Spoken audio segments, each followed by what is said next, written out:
सबसे पहले तो ये बताइएगा कि आप खैरियत से हैं, आपकी तबीयत कैसी है, कैसा महसूस कर रहे हैं आप? बिस्मिल्लाहिर्रहमानिर्रहीम, बहुत शुक्रिया। मैं अल्लाह का शुक्र है, मैं एक कमजोरी और एक हल्का सा बुखार है वो अभी चल रहा है, ठीक, तो जिसकी वजह से और मैंने आइसोलेट हो गया हूँ। बस प्रॉब्लम बहुत ज़्यादा होती है लोगों को, जिनको जो ये समझते हैं कि कोरोना कुछ भी नहीं है, और ये जब जिसको होता है फिर वही आदमी समझता है, वो बल्कि इस काबिल भी नहीं होता है कि वो बता सके कि क्या कुछ चल रहा होता है।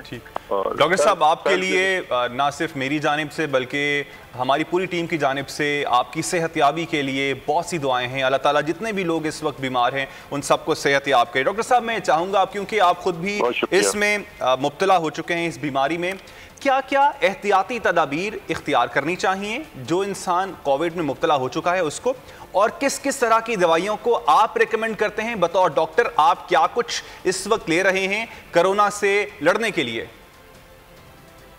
जी, बहुत इम्पोर्टेंट बात है ये आपकी, और इसमें जो सबसे इम्पोर्टेंट बात मैं बताना चाहता हूँ कि देखिए, ये जो है हम बार बार कह रहे हैं कि हुजूम पे ना जाएं।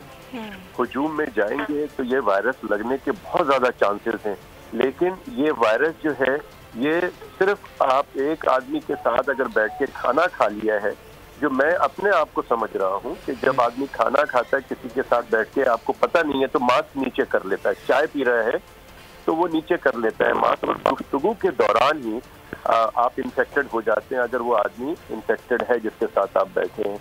लिहाजा अगर आप 5-6 लोगों के साथ बैठे हुए हैं तो ज्यादा आपका एक्सपोजर हो सकता है। अगर आप कोई 100 लोगों के साथ, हजारों लोगों के दरमियान जा रहे हैं, फिर आपके साथ ज्यादा चांसेस है कि आप बीमार हो सकते हैं।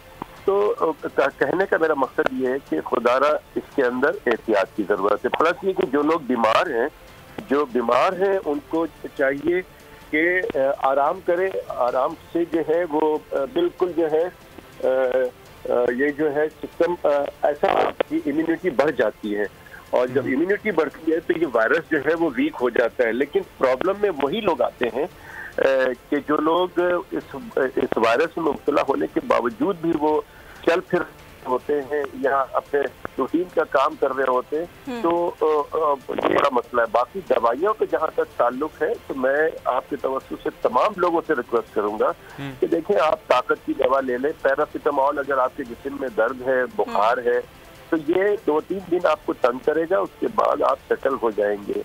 लेकिन जो इसमें सबसे इम्पोर्टेंट बात वो ये है कि अगर आपका बुखार खत्म नहीं हो रहा है और आप वीक होते जा रहे हैं, प्लस आपको खांसी के साथ साथ सैचुरेशन, आपकी सांस लेने में तकलीफ शुरू हो जाती है, तो ये वो पॉइंट है कि घर पे ना रुकें।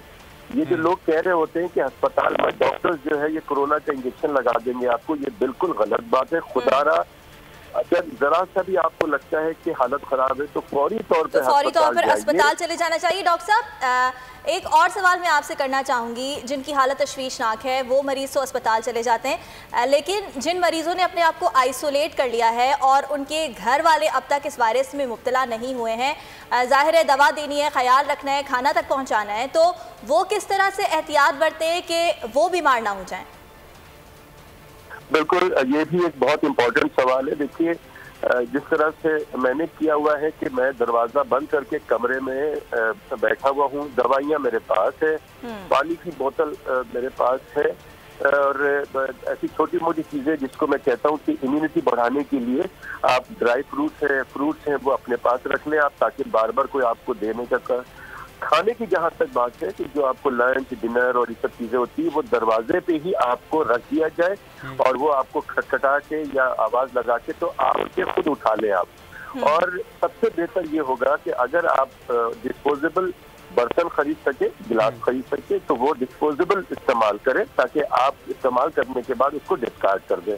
तो ये तो सही तरीका। लेकिन अगर डिस्पोजेबल नहीं ले सकते तो वो बर्तन जो जिसमें आपने खाना खाया है उसको आप खुद ही धो के अच्छी तरह से अपने हाथ को सैनिटाइज करके उसके बाद वो आप बाहर रख दें आप। तो जो आदमी उसको उठाएगा वो आदमी भी सैनिटाइज करके अपने हाथ को उस बर्तन को उठा ले और फिर दोबारा वो वॉश आउट कर ले। तो ये एहतियाती तदाबीर है, रॉकेट साइंस नहीं है। लेकिन अगर आप उसके कमरे में जाके गुफ्तगू करेंगे या उसके कमरे में जाके आप खाना या दूसरी चीजें देंगे या दवा देंगे तो चांसेस है कि वो आदमी खांस रहा हो, छींक रहा हो, तो उसको थोड़ी एहतियात बहुत जरूरी है। डॉक्टर कैसर सज्जाद साहब, आपने वक्त दिया और इस बीमारी के दौरान आपने वक्त दिया, खास तौर पर उसका बहुत शुक्रिया। सब्सक्राइब करें और बेल दबाएं ताकि कोई खबर रह न जाए।